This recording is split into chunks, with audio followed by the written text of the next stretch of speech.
Hi friends, నాకైతే snacks తినాలని ఉంది కానీ ఇంట్లో ఏమీ లేవు. ప్రస్తుతం అయితే ఒక బెల్లం, కొంచెం గోధుమ పిండి ఉంది. వాటితో ఒక చిన్న రెసిపీ చెప్తాను, ట్రై చేసేయండి. ఎలా వచ్చిందో కామెంట్ చేయండి. దీనికి కావాల్సిన మిశ్రమాలు: గోధుమ పిండి, మనం కరిగించి పెట్టుకున్న బెల్లం. దీన్ని కొంతసేపు అయితే చల్లారే వరకు అయితే ఉంచాలి. తర్వాత ఒక బౌల్లో అయితే హాఫ్ స్పూను తినే సోడా అయితే వేసుకోవాలి. తర్వాత మనం బెల్లం కరిగి పెట్టుకున్నాం కదా, దాన్నైతే వడపోసుకోవాలి. ఎందుకంటే మధ్యలో ఏమైనా చెత్త ఉన్నా కానీ, బెల్లం మొక్కలు ఏమైనా ఉన్నా కానీ ఈజీగా అయితే వచ్చేస్తాయి అన్నమాట. దానివల్ల మనకి టేస్ట్ బాగుంటుంది. తర్వాత మనం కొంచెం బియ్యం పిండి వేసుకోవాలి. తర్వాత మనం దీనికి సరిపడంత గోధుమ పిండి వేసుకోవాలి.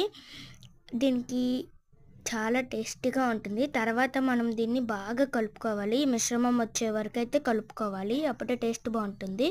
తర్వాత పొయ్యి మీద ఈ గుంట పునుగుల ప్యాన్ అయితే పెట్టేసుకోవాలి. దాంట్లో ఒక్కొక్క దాంట్లో నూనె పోసుకొని వేడెక్కే వరకు ఉంచి ఇలా మనం కలిపి పెట్టుకున్న మిశ్రమాన్ని పోసేసుకోవాలి ఒక్కొక్క దాంట్లో. కానీ ఏదో మిస్ అవుతుంది, ఏమైనా కలుపుదామా? అందుకే ఇలా పొమగ్రానైట్ గింజలు ఇంకా కిస్మిస్ అయితే ఇందులో టేస్ట్ కోసం కలుపుతున్నాను, ఎందుకంటే టేస్ట్ బాగుంటుంది. ఇప్పుడు మనం తినే టేస్ట్ చూసి ఎలా ఉందో చెప్తాను. ఎందుకంటే దీన్ని ఈ విధంగా కలిపేసుకొని కొంచెం వాటర్ యాడ్ చేసుకోవాలి, ఎందుకంటే మనం వేసాం కాబట్టి. గుంట పొడుగులు తిరిగేసాక ఈ విధంగా అయితే ఉంటాయి. దీన్ని అయితే మనం ఒక ప్లేట్లో వేసుకోవాలి. ఇంకా ఇదిగోండి, మనం కలిపి పెట్టుకున్న ఇదిగో ఫస్ట్ అయితే మన ప్లెయిన్గా ఉండేదైతే తింటున్నాను. Okay taste. సెకండ్ మనం పొమ్మగ్రానైట్ గింజలు కలుపుకున్న తింటున్నాను. టేస్ట్ అయితే అదిరిపోయింది ఫ్రెండ్స్.